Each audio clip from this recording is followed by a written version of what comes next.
Di malam yang mulia ini Allah Ta'ala beri kita semua kenikmatan yang sangat banyak. Yang pertama, kita ini menjadi orang yang diberi oleh Allah Ta'ala hidayah, sehingga kita bisa memeluk agamanya Allah Subhanahu wa Ta'ala. Yang kedua, kita diberi nikmat sehat. Yang diberi nikmat sehat. Mudah-mudahan sehat kita ini membawa taat, amin. Mudah-mudahan sehatnya membawa ke jannahnya Allah Ta'ala, amin. Yang ketiga, kita diberi nikmat cinta kepada Nabi Muhammad SAW. Malam ini kita akan bersama-sama belajar. Saya mau ngobrol santai. Yang ngobrol santai bersama-sama kita belajar. Insya Allah apa yang akan saya sampaikan manfaat untuk saya yang berbicara, manfaat untuk antum yang mendengarkan, dan manfaat untuk siapapun yang mengikuti kajian ini dimanapun dan kapanpun berada. Amin Allahumma amin. Zaman ini ada orang-orang yang rajin sholat, rajin puasa, sholatnya rajin, puasanya rajin, baca Al-Qur'annya juga rajin, tapi hatinya gak begitu besar rasa cintanya pada Nabi Muhammad SAW. Innallaha wa malaikatahu yusalluna 'alan nabi ya ayyuhalladzina amanu sallu alaihi wa sallimu taslima. Allahumma salli wa sallim wa barik alaihi. Perintahnya Allah di Al-Quran jelas, hei orang-orang yang beriman, hendaknya kalian sholawat dan salam kepada Nabi, dengan sholawat dan salam yang bagus, yang banyak.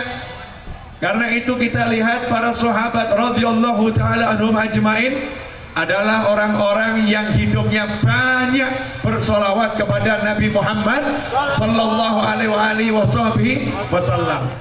Nah ini bahaya kalau sampai orang cuman pinter ngaji tapi gak pinter sholawat. Kenapa?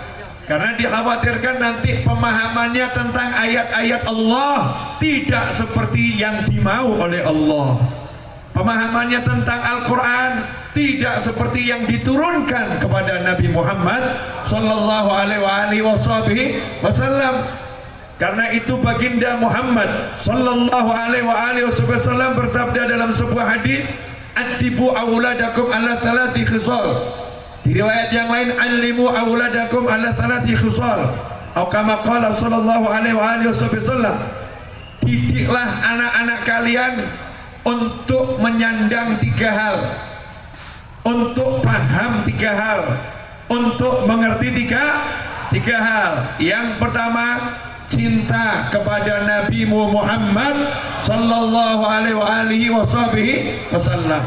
Yang kedua, cinta kepada keluarga Nabi Muhammad sallallahu alaihi wasallam.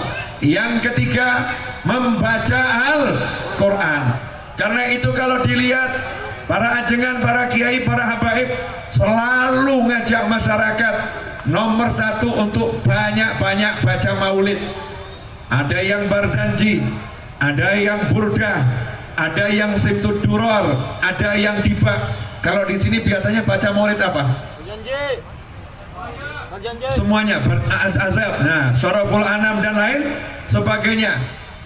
Masya Allah, setiap mau pindah rumah baca maulid, lahiran anak akikoh baca maulid, bangun rumah mau pasang pondasi baca maulid. Orang dulu seperti itu, dikit-dikit maulid, dikit-dikit maulid, dikit-dikit maulid. Kenapa seperti itu? Perintah dari Nabi Muhammad sallallahu alaihi wasallam.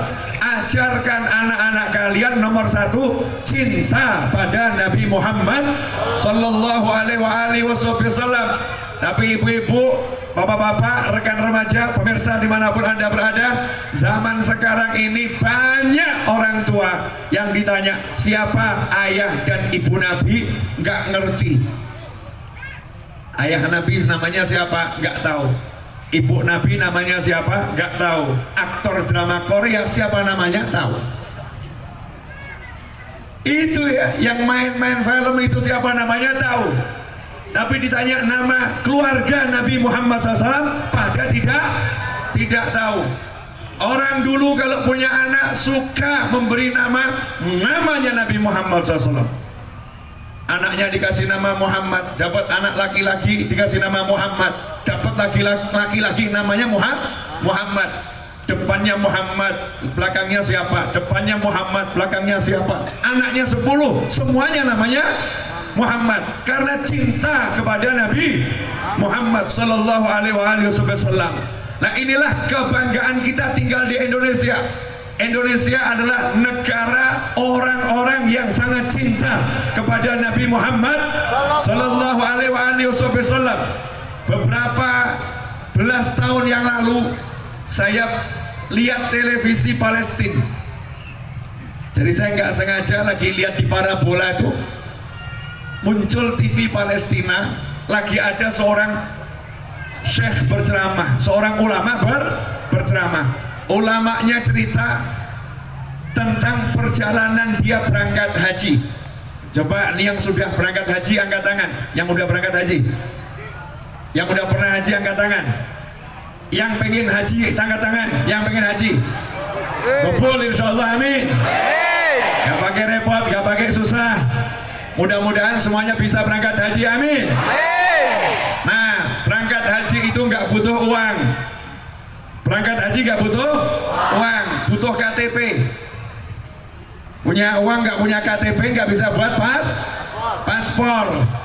Berangkat haji yang dibutuhkan niat yang kuat. Saya pengen berangkat haji. Kalau niatnya kuat, nanti Allah yang wujudkan niatnya. Kalau udah bilang Allah yang wujudkan niatnya, jangan nanya caranya, karena caranya yang ngatur Allah subhanahu wa ta'ala, bukan kita. Nanti Allah yang ngatur. Nah, ini diceritakan oleh ulama Palestina beberapa belas tahun yang lalu. Rekamannya masih ada di komputer saya itu, karena ceramahnya indah. Ulama tadi bilang, saya mau berangkat haji, membimbing beberapa jamaah haji. Tiba-tiba ada satu keluarga yang membawa ibunya yang usianya udah di atas 60 tahun. Ibunya tadi kemudian dititipkan kepada saya karena ibunya udah kena sakit tumor, yang tumornya itu besarnya di perutnya segede bola, besarnya luar biasa. Seluruh anggota keluarga, anak-anaknya waktu titip itu pada nangis. Artinya ini ibunya akan dikirim, kemungkinan besar tidak kembali lagi. Pamitan semuanya, pamitan. Selamat tinggal dan seterusnya. Ibu ini sakit tumor dan tumornya ganas.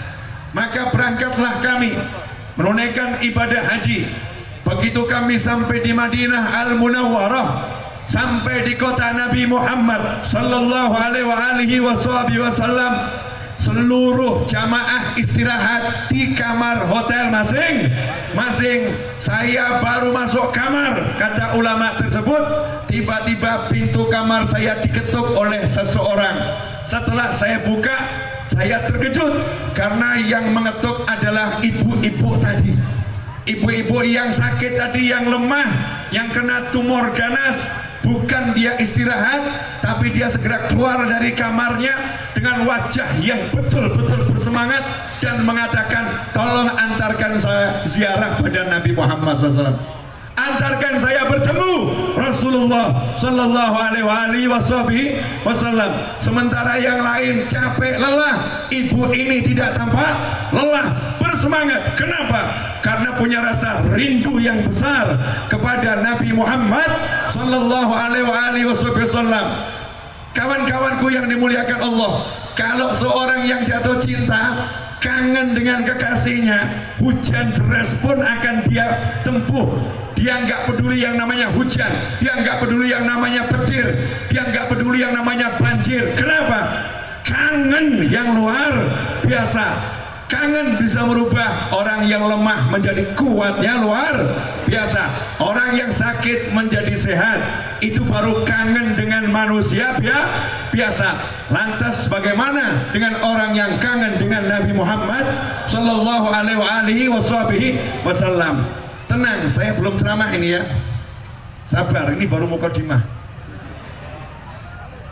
Lagi menyesuaikan frekuensi Nabi Muhammad SAW. Kemudian saya sholat dan duduk di sana di dalam raudhah. Yang menarik, tiba-tiba saya mendengar suara yang indah. Kata ulama tadi, saya rekam itu, videonya saya rekam. Suara indah dari jamaah haji Indonesia. Ini orang Palestina, ulama Palestina yang ngomong. Saya dengar suara indah dari rombongan jamaah haji Indonesia. Mereka mengucapkan syair-syair memuji Nabi Muhammad Sallallahu Alaihi Wasallam. Dan ulama tadi hafal, ditirukan. Salatullah salamullah ala Taha Rasulillah.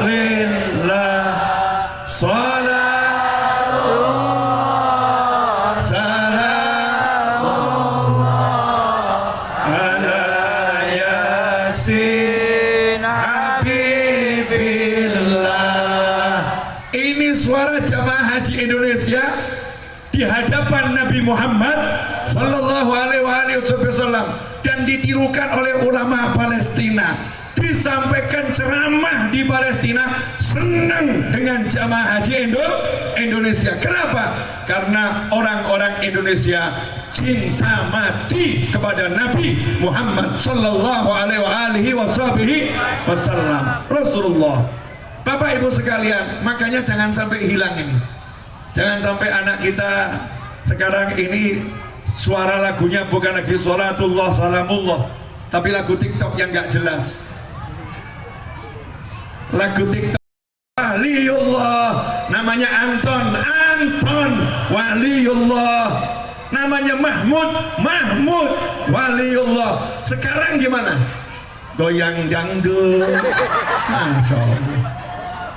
Ini ibu sekarang gendong anak, bukan disolawatin, bukan didoakan, bahkan sambil telepon gunjing orang.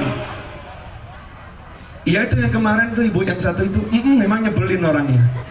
Sama telepon gendong anak gunjing orang. Bagaimana anaknya bisa jadi waliullah kalau ibunya gunjing orang di hadapan anaknya sambil gendong anaknya? Orang dulu, Masya Allah, la ilaha illallah Muhammadur Rasulullah, anakku waliullah. Ya pantes, kalau saya jadi wali itu pantes. Kenapa pantas? Dari kecil didoakan ibu. Kalau sampai saya nggak jadi wali, keterlaluan. Udah didoakan kok nggak jadi. Berarti kan keterlaluan. Kalau kalian didoakan orang tua kalian jadi wali, pantas. Kenapa? Karena doa orang tua tidak akan ditolak oleh Allah Subhanahu wa Ta'ala. Al-Habib Salim bin Abdullah Asy-Syadzili rahimahullah pernah ceramah dan saya dengarkan langsung, bukan dari televisi, bukan dari YouTube, tapi langsung di majelis. Beliau menjelaskan tentang doa orang tua untuk anak. Doa orang tua untuk anak. Kata Habib Salim Asy-Syadzili rahimahullah, doanya orang tua untuk anak itu diterima Allah tanpa syarat. Wa in kana kafiron. Doa orang tua buat anaknya itu langsung nembus 7 lapis langit, nggak pakai diperiksa-periksa oleh langit 1, langit 2, tembus langsung ke Allah Ta'ala. Wa in kana kafiron, meskipun bapak ibunya nggak iman sama Allah, meskipun bapak ibunya bukan seorang muslim dan muslimah, tapi kalau mendoakan anaknya diterima oleh Allah Ta'ala. Bayangin, apalagi kalau bapak ibunya muslim, apalagi kalau bapak ibunya itu kekasih Allah Subhanahu wa Ta'ala. Sehingga kalau diambil contoh begini, ini contoh saya buat sendiri. Ada satu kiai Habib, orang soleh, doanya kira-kira kabul atau enggak kabul? Kiai Habib orang soleh, doanya kira-kira kabul atau enggak kabul? insya Allah kabul. Tapi ada tapinya. Habib Kiai orang soleh itu tetap harus mengikuti prosedur langit. Prosedur langit, SOP langit ada. Sampai langit pertama diperiksa dulu. Habib siapa yang doa ini? Habib Novel. Oh, doanya sebetulnya kabul, tapi cek tuh pakaiannya. Pakaiannya halal nggak itu waktu doa? Kalau waktu doa pakaiannya nggak halal, ya udah pending doanya, jangan dilanjutkan ke atas. Ngeri. Pakaiannya halal, oh pakaiannya halal. Tadi waktu berdoa sempat makan yang haram nggak? Nggak mungkin Habib Kiai Ustadz makan yang haram. Maksudnya makan haram tanpa diketahui. Makan di warung, makan di rumah makan, makan di pinggir jalan. Ternyata yang masak mengandung benda-benda yang diharamkan oleh Allah Ta'ala. Ini kita makan tanpa kita sadari, makan tanpa kita sadari, masuk ke tubuh kita, doa kita ditolak oleh Allah Ta'ala. Tidak berdosa, tapi doanya dipending.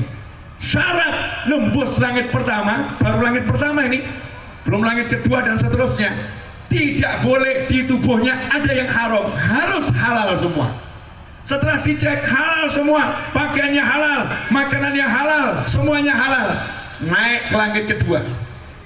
Langit kedua yang dicek lebih detail lagi, bukan masalah pakaiannya, khusyuk nggak doanya? Doanya khusyuk nggak ini? Khusyuk. Lanjut 3, 4, 5, 6, 7 sampai langit ketujuh yang dicek ikhlas atau tidak. Doanya ikhlas, dicek malaikat Jibril alaihissalam. Malaikat Jibril ilmunya lebih dari malaikat yang di langit ketujuh. Seringkali sampai malaikat Jibril ditolak. Kenapa? Menurut detektor doa. Detektor doa level 7 dia lolos, tapi detektor doa malaikat Jibril enggak lolos. Belum ikhlas, ada riak kecil yang tersembunyi. Sebagaimana disebutkan dalam kitab Minhajul Abidin, dicek di sana. Naik setelah itu ada satu orang doanya lolos langit pertama sampai ke-7, sampai malaikat Jibril alaihissalam lolos doanya menuju Allah Ta'ala. Sama Allah ditolak. Jibril, kamu nggak tahu, dia masih punya niatan tersembunyi, bukan karena aku. Lemparkan ke wajahnya.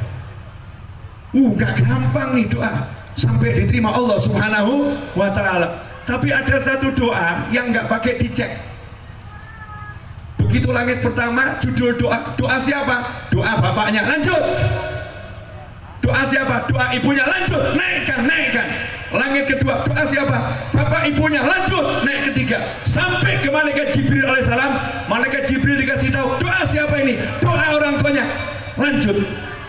Allah katakan, aku terima doanya.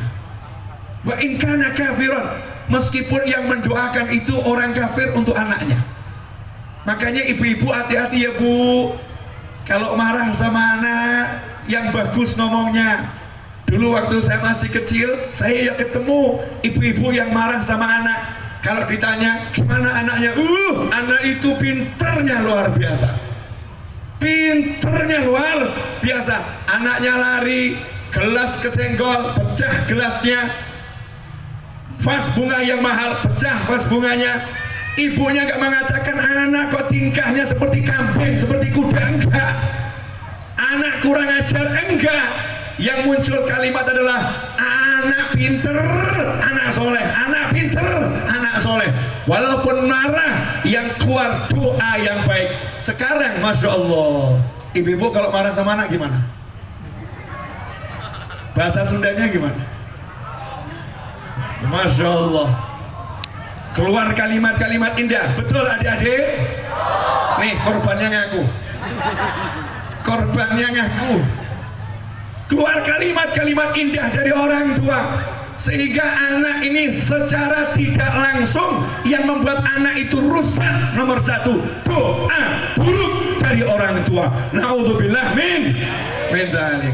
Makanya kita hati-hati. Nah, orang dulu pinter mengemas doa, pinter mengemas doa. Doa dibuat lagu, doa dibuat nyanyian. Biar apa? Biar orang tua, anak-anak semua bisa ikut berdoa. Contoh misalnya, Kalau ulang tahun kita kenal lagu yang dikarang sama Habib Muhammad Rizik Syihab. Judulnya apa? Mabruk Alfa Mabruk. Indah dinyanyikan. Mabruk Alfa Mabruk Yaumi Ladik Mabruk. Didoakan betul. 1 juta. Mabruk Alfa Mabruk. 1000 berkah buat kamu. Karena hari ini hari kelahiranmu. Semoga berkat turun, rahmat turun. Masya Allah, doa-doa yang indah. Nah sekarang kemana semua itu dalam kehidupan kita? Kita sekarang ini hidup di era digital. Sayangnya kita tidak mendigitalkan secara islami, tapi kita ambil semuanya begitu saja. Sehingga hidup sekarang saya ketemu orang-orang yang hidupnya susah, padahal seharusnya dia bahagia. Alhamdulillah, mukaddimah selesai, saatnya ceramah. Tanpa datang pergi, duduk bangun, tanpa berpikir kepada Allah dan tanpa bersolawat kepadaku, maka dia bangun, aromanya lebih busuk daripada aroma keledai. Allahumma sholli wa sallim alaihi. Ngeri atau enggak ngeri ibu-ibu? Ibu pakai parfum, cus, aromanya 10 meter, harum. Tapi ada malaikat lewat, menciumnya, bangkai, bau bangkai. Kenapa? Karena ibu ketika duduk nggak baca solawat, ketika pergi nggak baca solawat. Naudzubillah min dzalik. Begitu pula dengan mas-mas, adik-adik, bapak-bapak. Kalau duduknya itu nggak baca solawat, perginya nggak baca solawat, aromanya busuk. Akibatnya apa? Kelihatannya simpel ya. Coba sekarang saya mau nanya, tolong dijawab jujur. Semuanya yang pengen punya uang banyak, nggak pakai susah payah, angkat tangan. Selamat dunia akhirat, angkat tangan. Alhamdulillah. Sepakat ya. Yang pengen punya rumah besar di setiap kota, nggak pakai susah payah, selamat dunia akhirat, angkat tangan. Insyaallah. Waras semua, waras, normal. Yang pengen punya istri banyak, nggak pakai susah payah, angkat tangan. Ada yang berani? Gak ada yang berani. Gak ada yang berani angkat tangan. Istrinya ada di sini soalnya. Ada kamera, bahaya. Ada kamera, bahaya. Ibu-ibu yang pengen suaminya nggak nikah lagi, cukup 1, angkat tangan. Masya Allah. Sementara suami tadi yang pengen istrinya lebih dari 1, tiap malam sholawatan, sholawat munjiah buat nambah istri. Sementara ibu-ibunya tidur. Kalau ibu-ibu pengen suaminya nggak nambah istri, maka ibu-ibu malam sholawat munjiah, apa? Penangkal tambah istri. Begitu. Kuat-kuatan hajat. Kuat-kuatan hajat. Siapa sholawatnya lebih hebat, maka lebih kabul hajatnya. Wah, berita langit beredar di kalangan malaikat. Warga Cibeber ya, Cibeber dan sekitarnya, ternyata kalau lagi adu hajat pakainya sholawat, sehingga di langit itu ademnya luar biasa. Berkah tempat ini, berkahnya luar biasa. Sekarang enggak, banyak manusia itu melupakan Allah, takut dengan kehidupan, takut dengan masalah, bingung cara cari solusinya. Gimana solusinya? Baru dengar suaminya mau nikah lagi, rasanya kiamat sudah terjadi.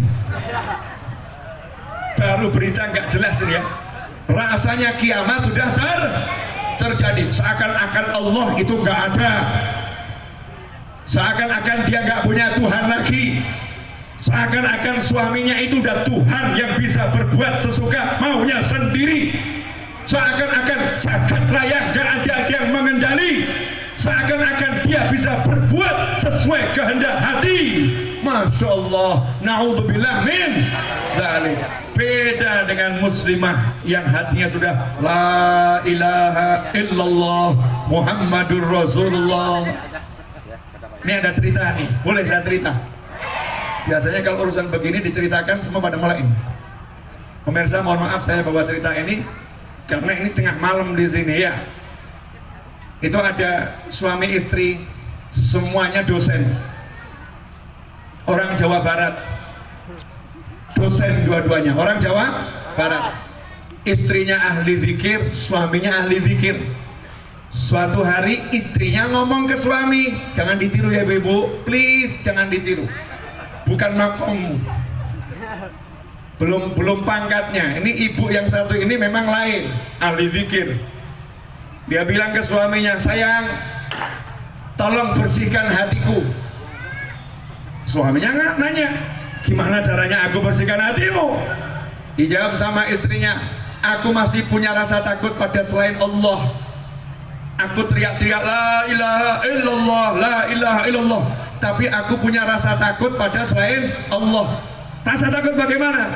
Aku masih takut kehilangan kamu. Sabar ibu, sabar. Tenang, tenang, pemirsa, tenang. Aku masih takut kehilangan kamu. Ini kisah nyata ya, saya nggak merekayasa, asli. Tapi ikuti kisah ini sampai akhir.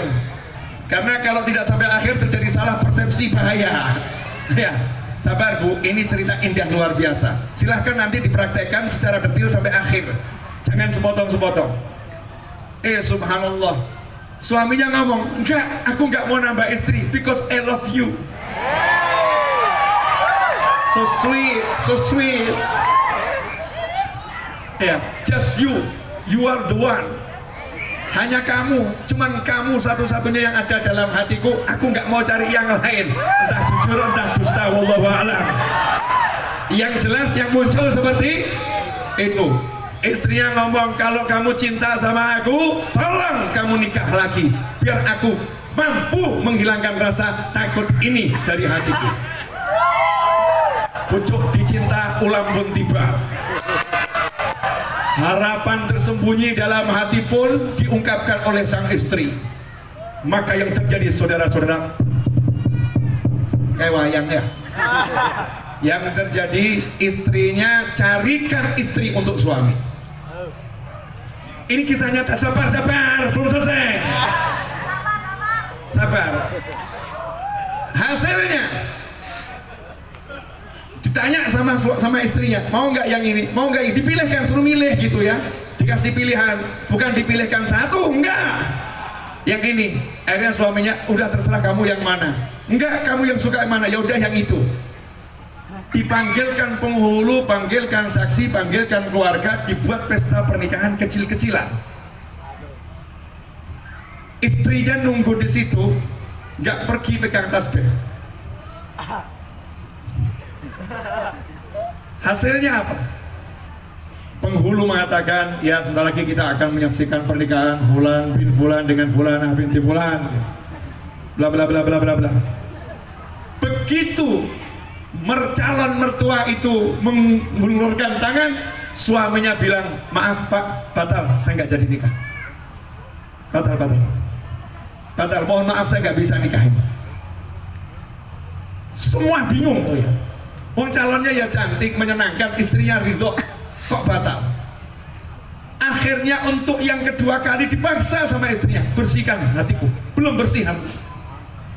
Dipaksa betul sama istrinya. Akhirnya dia melakukan lagi. Saat mau akad nikah, teriak lagi, batal. Akhirnya teman-temannya, para kiai, para ustadz ya tanya, jangan begini, kamu buat malu kami nih. Sudah 2 kali tinggal akad nikah, batal, nggak bisa begini, ada apa? Saya nggak pengen batal, tapi tadi waktu tangan calon mertua maju, di telinga saya ada yang teriak. Saya dengar di telinga saya, kalau kamu sakiti istrimu, awas kamu berurusan dengan Allah Ta'ala.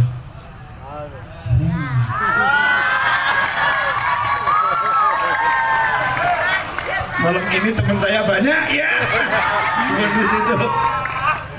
Tapi ibunya ahli zikir. ahli zikir. Sementara banyak ibu-ibu saat ini bukan ahli zikir, tapi ahli mikir. Betul ibu-ibu? Makanya kalau ibu pengen hidupnya anteng, ayam, tentrem, dibela Allah Ta'ala, la ilaha illallah, la ilaha illallah, zikir, salawat, kuatkan jiwa dengan santapan ruhani milik malaikat yang diizinkan kita menyantapnya di muka bumi. Kalimat-kalimat zikir yang indahnya luar biasa. Itu jadi sehat badan, jadi kuat, jadi enak. Cek. Saya tadi memulai pengajian ini, suara saya lantang atau paro? Serak. Di sana saya udah berjuang nih. Saya makan makanan konsumsi tertentu untuk tenggorokan, tidak ada hasilnya. Saya makan pisang tadi biar tenggorokannya beres, nggak ada hasilnya, nggak ada hasilnya. Tapi begitu pegang mic, saya tawasul dengan sholawat, tenggorokannya beres. Allahumma sholli ala Muhammad. Tawasul dengan sholawat beres.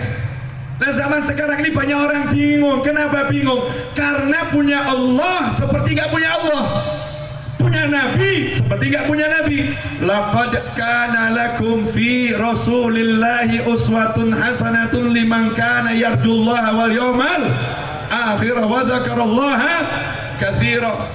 Allah yang bilang, bukan pakar, bukan ahli ekonomi, bukan ahli biologi, bukan ahli jiwa, bukan orang kaya, bukan. Yang bicara Tuhanmu dan Tuhanku, yang bicara penciptamu dan penciptaku, yang bicara pemilikku dan pemilikmu, yang berbicara yang punya jagat raya, yang punya semuanya.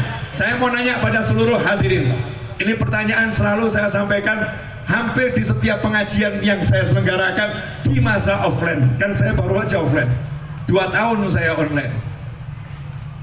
Saya mau nanya, pernah nggak punya rasa takut nggak bisa makan, nggak punya duit, nanti hidup bagaimana? Jujur saja. Nggak bisa bayar sekolah anak, nggak bisa bayar hutang, nanti bagaimana nasib anak? Pernah nggak mikir gitu? Muncul ya, muncul seperti itu, betul. Orang-orang Jawa dulu, Pulau Jawa ini punya satu kalimat indah, banyak anak banyak rezeki, betul? Betul. Ini kalau saya syarahkan 10 jam ya. Banyak anak banyak, berarti kalau sedikit anak,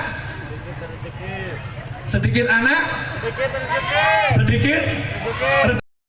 Karena rezeki yang ngasih Allah, bukan usahamu. Setiap bayi yang lahir kamu gak ngurus rezekinya, Allah yang ngurus rezekinya. Wa ma min dabbatin fil ardi illa 'alallahi rizquha. Setiap yang ada di jagat raya ini, di muka bumi, yang ngolata Allah yang ngurus rezekinya.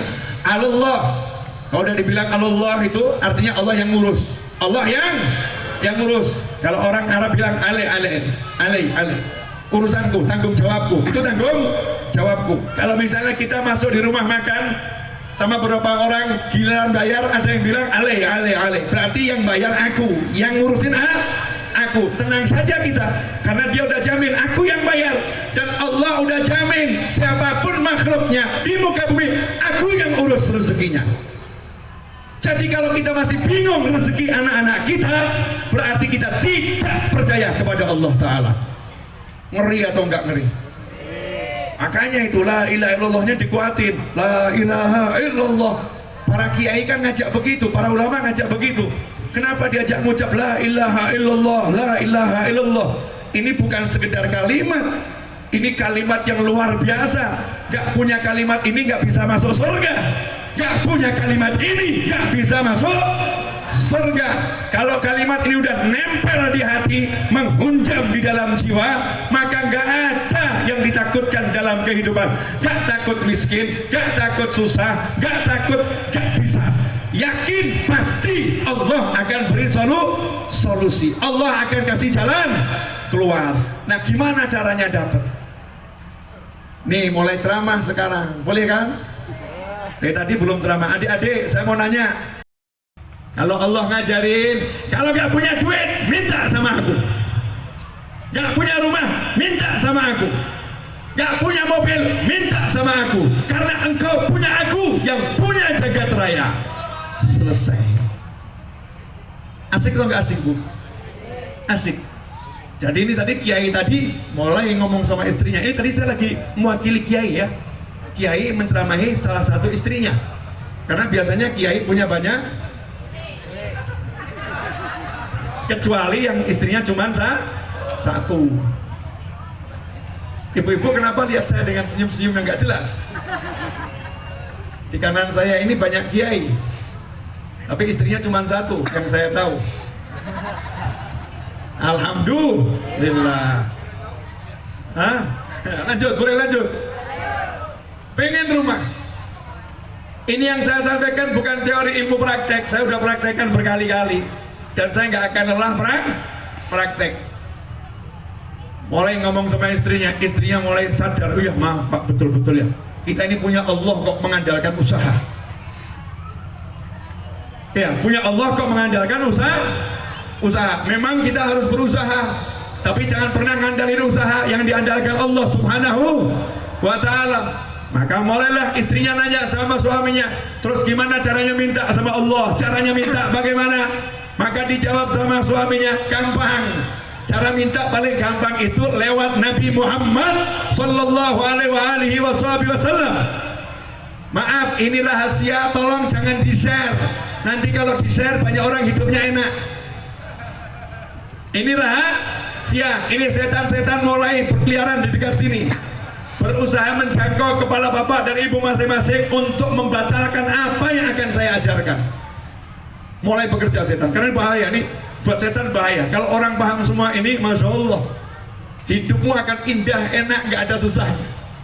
Walaupun kesusahan datang gak susah, masalah datang gak ada masalah. Kalau paham yang satu ini, Nabi Muhammad sallallahu alaihi wasallam bersabda dalam sebuah hadis, sesungguhnya Allah al-Mu'ti, Allah yang maha memberi, wa anal qasim, aku yang membagi. Aku yang membagi. Jadi kalau kita itu pengen dapat dari Allah, minta bagian lewat Nabi Muhammad SAW, lewat kanjeng Nabi Muhammad SAW. Masuknya lewat situ, lewat Rasulullah SAW. Mulai ini kiai ngomong, inget gak dulu ajaran abah guru, ajaran abuya, ajaran Syekh Fulan, ajaran Habib Fulan, kalau ada hajat baca mujiah 1000 kali. Nah itu rumahnya kita potret dulu, potret cepret, taruh di kamar. Kemudian kita sholat hajat 2 rakaat. Setelah itu kita baca munjiah 1000 kali, minta sama Allah agar rumah itu diberikan kita. Caranya terserah Allah, yang penting gak ruwet, gak susah.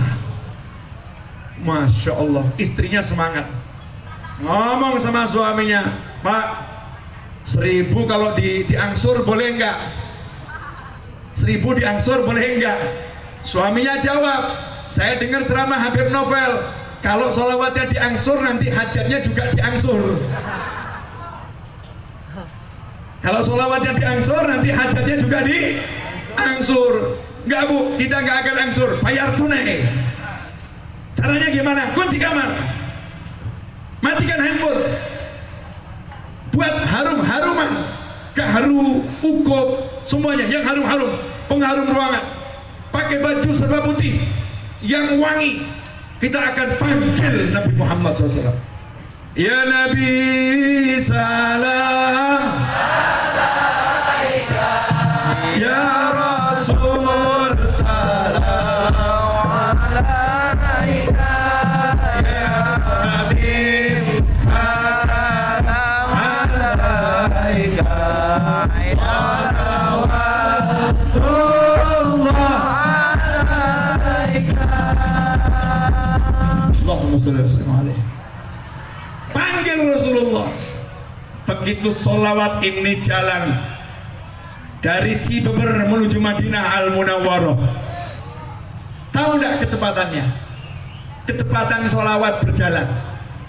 Nih handphone nih, Ini handphone. Ada aplikasi yang sederhana namanya WhatsApp, betul ya? WA, sederhana. WA ini buatannya orang-orang yang gak iman sama Allah, betul? Dikasih sedikit ilmunya Allah Subhanahu wa ta'ala. Kita diizinkan memakainya oleh Allah Ta'ala.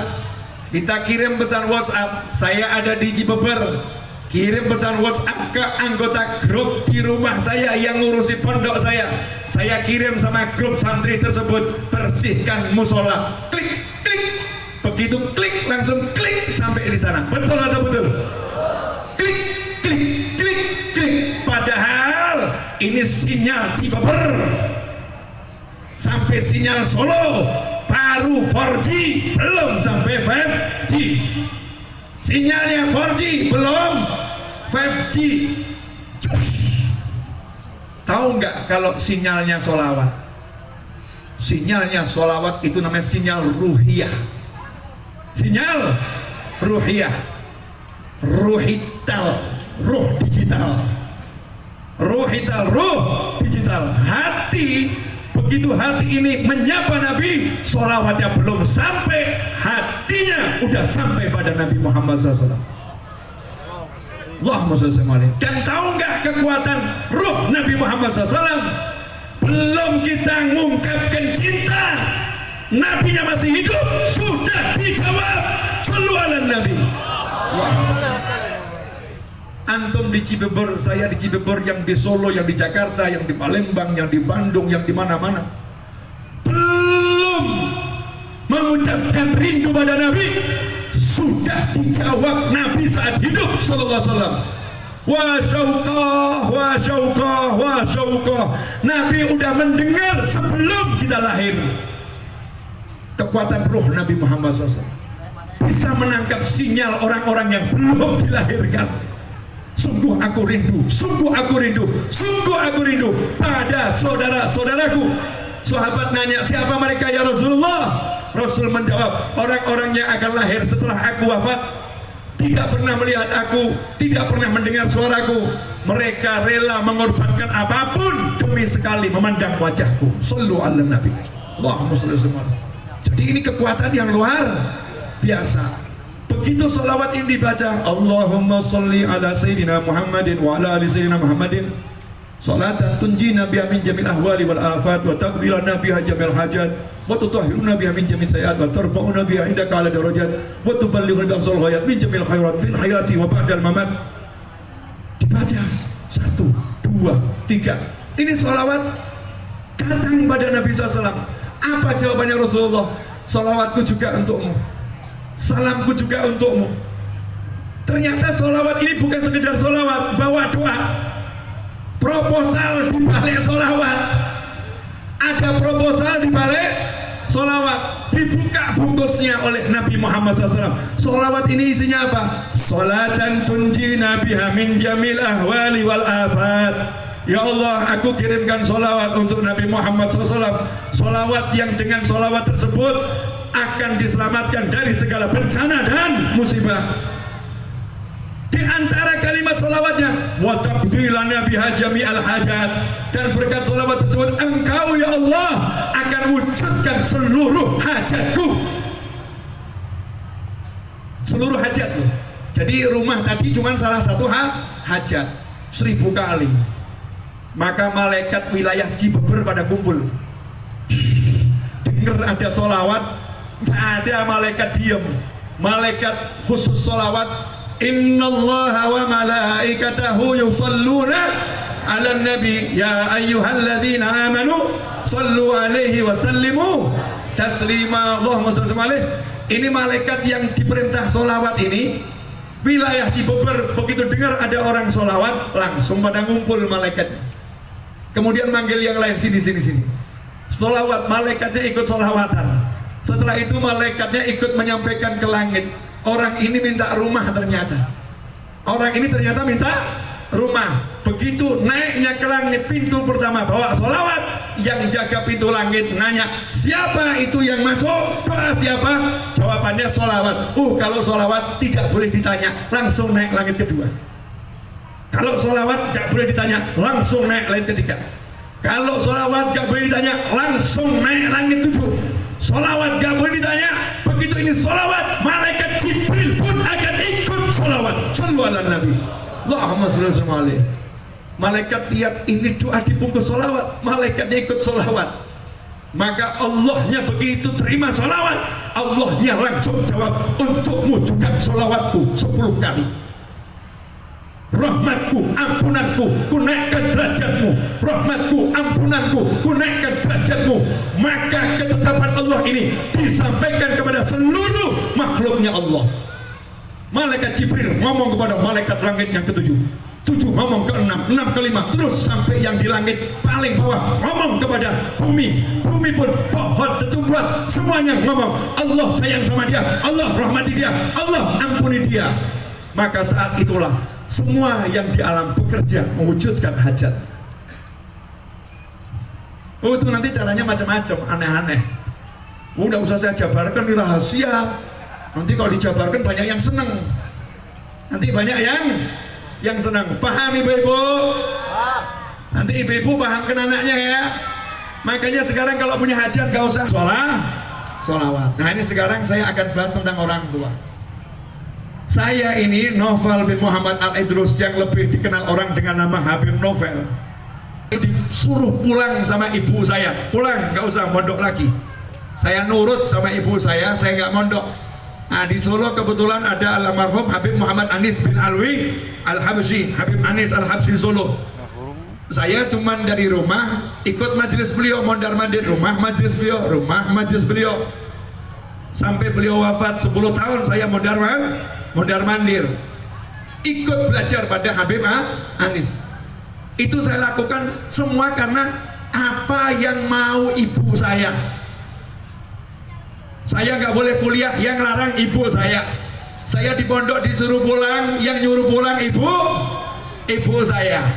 Tapi ibu saya waktu kecil nimang saya, la ilaha illallah, la ilaha illallah, Muhammadun Rasulullah, Naufal waliullah. Ibu saya itu selalu apa begitu? Doakan anaknya biar jadi wali Allah, doakan anaknya biar jadi kekasih Allah, doa minta anaknya biar jadi orang-orang yang mulia di sisi Allah. Ibu saya nggak pernah ngajari sampai hari ini. Ayah saya nggak pernah ngajarin sampai hari ini. Sampai ayah saya wafat nggak pernah ngajarin cari duit, kerja, cari duit, tidak pernah. Yang ada apa? Ngaji yang betul. Baca rotib, ngaji, malam Jumat ke masjid, maulid, malam Jumat maulid ke masjid, sampai saya seperti ini, maulid, sholawat, nggak ada cari duit, nggak ada. Kalau saya butuh duit, saya minta sama Allah. Caranya minta sama Allah, saya punya 2. 1, doa orang tua, 2, sholawat. Saya ngomong sama ibu saya, Mah, butuh uang 10 miliar, nggak punya duit. Mau beli tanah sebelah, saya nggak punya uang. Butuh uang 10 miliar. Jawaban ibu saya, gobul, beli tanahnya, gobul insya Allah. Ibu saya nggak ngomong, gila kamu, pikir, nggak punya duit mau nawar tanah 10 miliar. Dari mana uangnya? Jangan nambah masalah, jangan berpikir yang berat-berat. Enggak, ibu saya tahu saya nggak punya duit, tapi ibu saya paham dia punya Allah. Paham, punya Allah. Maka ibu saya bilang, jangan khawatir, dapat itu 10 M bahkan lebih. Angkat tangan nih orang tua. Ya Allah, sholat angkat tangan, habis sholat angkat tangan, malam angkat tangan, doakan anaknya. Hasilnya apa? 10 M beres bahkan lebih. Bangunannya pun jadi. Karena apa? Karena yakin sama Allah. Jangan mau ditipu sama dunia, ditipu sama ilmu yang mengatakan kamu harus usaha. Doa nggak cukup, salah. Kamu harus doa, usaha itu wujud menjalankan syariat. Minta sama Allah Subhanahu wa ta'ala. Alhamdulillah, 1 jam sudah saya teriak-teriak. 1 jam 5 menit tuh. Saya nggak lihat jam, cuman kira-kira saja 1 jam 5 menit. Ini masih PPKM, nggak boleh malam-malam. Alasan Ustadz untuk mengakhiri pengajian. Betul kan ya? Tapi nambah dikit boleh ya? Boleh. Nah sekarang ini ilmu yang paling akhir sebelum saya menyelesaikan kajian. Untuk semuanya, tolong mari kita jadikan majelis kita ini sekarang dimanapun jadi majelis yang betul-betul majelis. Majelis yang betul-betul majelis. Kalau membereskan tempat mungkar, nahi mungkar di tempat mungkar itu biasa. Nahi mungkar di tempat mungkar biasa. Tapi kalau nahi mungkar di tempat taat itu luar biasa. Majelis itu tempat taat. Masjid itu tempat taat. Saya minta kalian lakukan satu hal ini selama ada majelis maupun di dalam masjid. Satu ini aja. Jangan ada yang membawa rokok ke majelis dan jangan ada yang merokok ketika majelis. Kalau udah selesai majelisnya, silahkan monggo. Di luar sana mau merokok bebas. Tapi kalau di dalam masjid dan di dalam majelis, jangan sampai kita menjadikan majelis dan masjid itu kotor. Kenapa? Ijma' ulama ahlus sunnah wal jamaah tidak ada yang memfatwakan rokok mubah. Tidak ada. Rokok itu hukumnya satu di antara dua. Yang pertama haram. Yang pertama haram. Tentunya banyak yang tidak terima pendapat ini. Betul kan ya? Betul kan ya? Ini pendapat ulama Hadramut, ulama Mesir. Dan ulama Indonesia MUI juga memfatwakan rokok haram dalam kasus tertentu. Merokok di depan orang sakit jantung ya kurang ajar. Tahu temannya sakit jantung, namanya mau bunuh ini, haram, nggak boleh. Tahu istrinya temannya lagi hamil, kasih asap rokok, bahaya buat janin. Haram kalau begitu menurut Indonesia. Tapi kalau nggak begitu tidak haram, tidak haram. Kalau nggak haram terus hukumnya apa? Mubah? Enggak. Sunnah? Enggak. Ngaco kamu bilang rokok sunnah. Haram sebagian, sunnah nggak mungkin, mubah tidak. Berarti hukumnya apa? Makruh. Hukumnya makruh. Apa artinya makruh? Dibenci. Makruh artinya dibenci. Makruh dalam ilmu tasawuf beda dengan makruh dalam ilmu hukum atau fikih. Dalam ilmu hukum atau fikih, makruh itu artinya kalau dikerjakan tidak berdosa tapi dibenci. Tidak berdosa tapi dibenci. Sehingga kalau meninggalkannya dikasih pahala.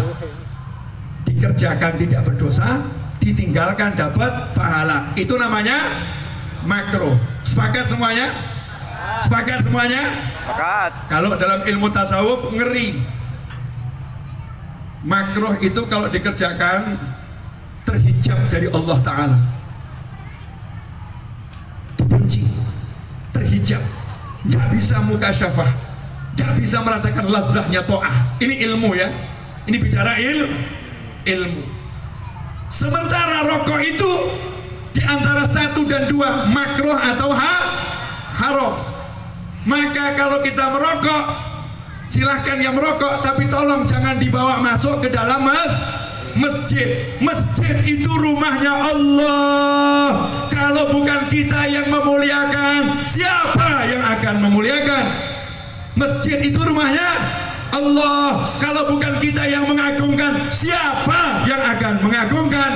Masjid itu rumahnya Allah. Kalau bukan kita yang mewangikan, siapa yang akan mewangikan? Maka yuk kita mulai berdakwah yang satu ini. Jadikan masjid-masjid kita, langgar-langgar kita, surau-surau kita, majelis-majelis kita tidak ada rokok, apalagi asap rokok. Saya punya teman saya ini bukan ustadz, bukan kiai, bukan habib, orang biasa. Tapi dia ini walaupun sejelek-jeleknya, dia berusaha sholat di masjid. Suatu hari ketika dia parkir motor, saya terkejut karena dia buka jok dan mengeluarkan rokok dari kantongnya. Rokoknya dimasukkan dalam jok, terus ditutup joknya. Saya nanya, kenapa kok rokoknya dikeluarkan, dimasukkan dalam jok? Karena saya paham, dia perokok yang luar biasa. Jawabannya, maaf Habib, ini rokok barang kotor, tidak layak saya bawa masuk ke dalam masjidnya Allah Ta'ala. Masya Allah, bukan santri. Maka kalau kita santri gak paham ini, apa manfaatnya mengaji? Kalau kita santri gak paham ini, apa manfaatnya kita mengaji? Siap menghargai majelis, siap memuliakan majelis. Ingat saudaraku, in ahsantum ahsantum li anfusikum. Kalau kalian itu memuliakan rumahnya Allah, masjidnya Allah, kalian berbuat baik bukan untuk orang lain, bukan untuk saya, bukan untuk para habaib, bukan untuk para kiai, tapi untuk diri kalian sendiri. Nah ini satu anjuran saya, ya, anjuran, tolong sampaikan pada yang lain di seluruh Indonesia.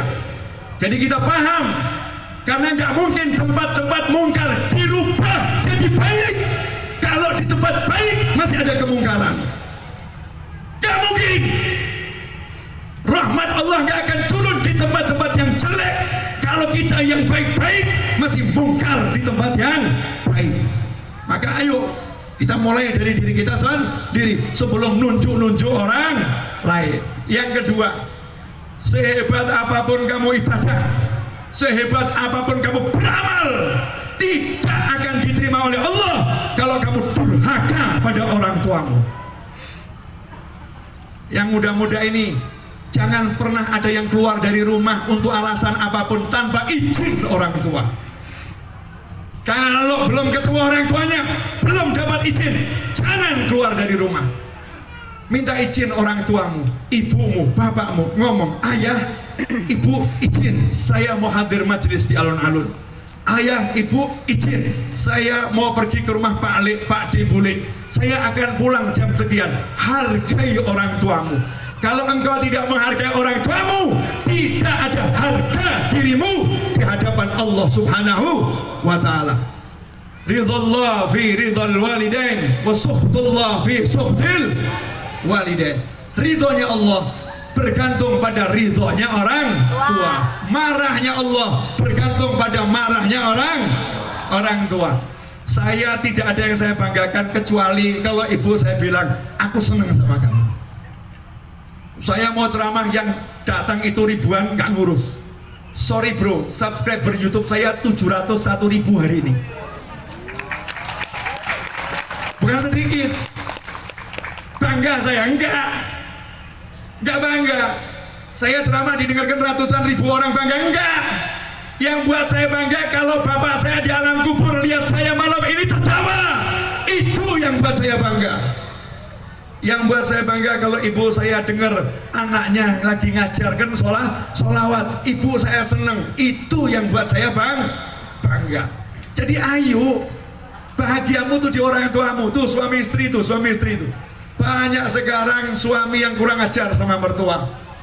Suami kurang ajar sama mertua, ngomong kepada istrinya, kamu sekarang tanggung jawabku, jangan pergi-pergi ke rumah orang tuamu. Masya Allah, suami macam apa kamu?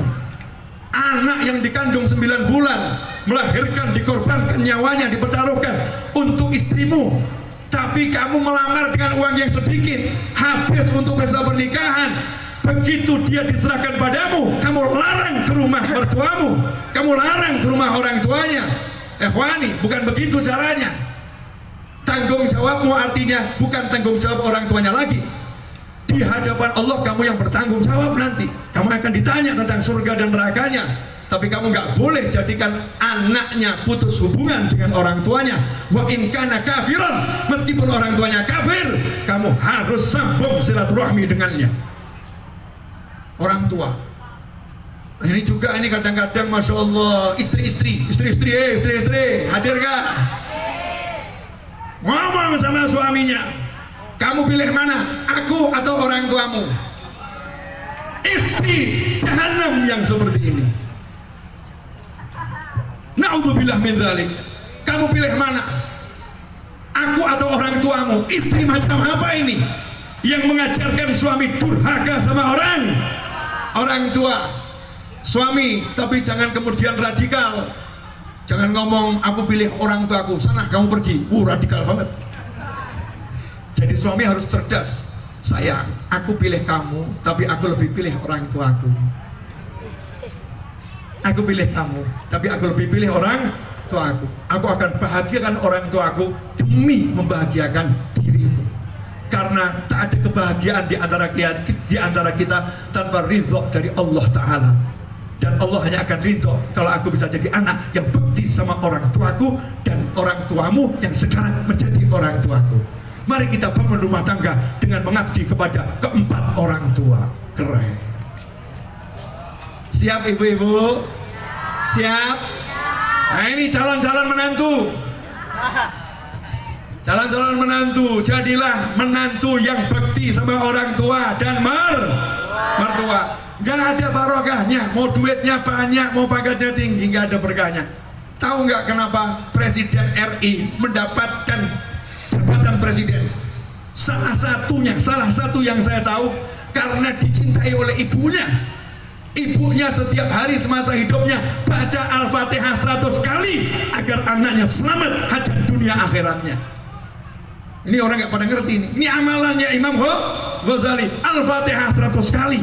Ibu untuk anak seperti itu. Nah ini sekarang nih anak-anak melupakan orang tuanya. Ibuku bisanya cuma masak. Ayahku begitu, bukan ustadz, bukan kiai. Mana bisa ayahku jadikan aku kiai? Yang jadikan kiai, jadikan habib, jadi orang alim, bukan ilmu, tapi Allah Subhanahu wa Ta'ala. Kalau Allah udah bilang dia jadi waliku, selesai, dibuat alim sama Allah Ta'ala. Simpel, mudah. Maka jangan buat susah hidupmu dengan ilmu-ilmu yang gak jelas. Sudah, yang paling jelas ilmunya Nabi. Ilmunya Nabi Muhammad SAW. Ingat pesan saya pesan cuma 2. Yang pertama, sterilkan majelis, sterilkan masjid dari rokok dan asap rokok. Siap atau nggak siap? Siap. Kalau nggak siap aneh. Membasmi tempat-tempat perjudian siap. Melawan perampok siap. Lawan pemabuk siap. Melawan rokok geder. Aneh. Rokok nggak bisa bergerak, rokok nggak bisa silat, rokok nggak punya senjata, taruh luar sebentar nggak bisa. Ngakunya jagoan, jagoan. Entah jagoan di mana, di alam maya kali. Jagoan itu, jagoan guna ya akhi. Kata Rasulullah, yang namanya jagoan bukan orang yang pandai bersilat, bukan pandai bergulat. Yang namanya jagoan orang yang bisa mengalahkan nafsunya sendiri. Itu namanya jagoan. Rokok itu nafsu, kendalikan. Saya nggak melarang orang rokok, tapi harus tahu tempatnya di mana, waktunya kapan. Sebab ini bukan barang bagus, ini barang jelek. Para kiai, para habaib, para ustadz sudah mencontohkan yang baik. Di majelis nggak merokok, di majelis. Perkara di luar merokok itu urusan pribadi masing-masing. Tiru itu. Ada yang gaya, saya akan niru Pak Yai Habib. Saya tiru Habib juga, Habib ngerokok, Kiai ngerokok, sabar. Kalau tiru jangan ngerokoknya. Pak Kiai yang ngerokok malamnya tahajud 100 rakaat, kamu ngapain? Pak Kiai yang ngerokok hafal Al-Quran, kamu hafal apa? Habib yang ngerokok satu hari sholawat 10.000 kali, kamu satu hari mulutmu buat apa? Jangan tiru rokoknya, tapi tiru amal solehnya. Beliau bisa mengendalikan nafsunya, tahu kapan harus melakukannya. Jelas semuanya? Jelas. Alhamdulillah. Puas deh. Ini gembrobios berkeringat 1 jam 30 menit. Apa 25? 25? 20 pas tuh. Hampir 1 jam setengah. Lanjut enak ngomong lanjut. Betul ya? Cuman di sini kan banyak saudara-saudara kita yang bertugas nanti bersihin lapangan, ya. Kesian nanti pulangnya kemalaman, sound system, betul kan ya? Saya sebagai ustadz harus mikir kan nih, lihat nih bagian sound system nih. Bagian sound system tuh punya anak, punya istri, ditunggu sama pasangannya di rumah. Pulang kok kemalaman gimana? Gara-gara Habib Novel. Nah, saya yang disalahkan. Betul ya Mas ya? Lebih cepat lebih baik. Setuju? Oh, saya didukung. Saya didukung bagian sound system. Dukungan pertama bagian sound system. Lalu bagi teman-teman yang bagian bersihkan lapangan ini. Ini yang terakhir pesan dari Habib Novel untuk jamaah pengajian. An-nadhafatu minal iman. Kebersihan itu bukti keimanan. Jadi kalau orang nggak bersih, kita bisa melihat imannya nggak jelas. Imannya nggak jelas. Karena Nabi SAW itu bersih. Semuanya bersih. Kalau sampai nggak bersih kita, berarti iman kita nggak jelas. Aneh toh, kalau katanya pengajian pulang kok tempatnya jadi tempat sampah. Bagaimana santri yang mengatakan an-nadhafatu minal iman, tapi pulang dari pengajian menjadikan pengajian sebagai tempat sampah? Karena naudzubillah min dzalik. Maka yang ngaji yang duduk cek kanan kirinya, kalau ada sampah diambil, cari tempat sampah, buang di tempat sampah. Sehingga nanti kelihatan nih, oh cyber ini ya, cyber ya. Cyber ini luar biasa, ternyata tertib, bersih, menyejukkan, menyenangkan. Siap? Amanat yang terakhir siap? Gampang semua kan? Saya nggak melarang rokok, tapi yuk kita jangan kalah sama rokok. Rokok harus kita singkirkan di tempat yang tepat. Sehingga majelis wangi, harum, bersih, malaikatnya pada datang. Orang tua, jadikan yang paling utama, buktikan kepada masyarakat bahwasannya Islam itu indah, Islam itu bersih, Islam itu santun. Kamu bukan mengotori, tapi kamu yang akan membersihkan. Itu akan jadi sesuatu yang luar biasa. Jazakumullah khairan. Terakhir saya mau kasih ijazah. Sholawat untuk mimpi bertemu Nabi Muhammad SAW, dan sholawat untuk mendatangkan banyak rahmat. Mau atau enggak mau? Tirukan setelah saya. Allahumma sholli wa sallim ala Sayyidina Muhammadin.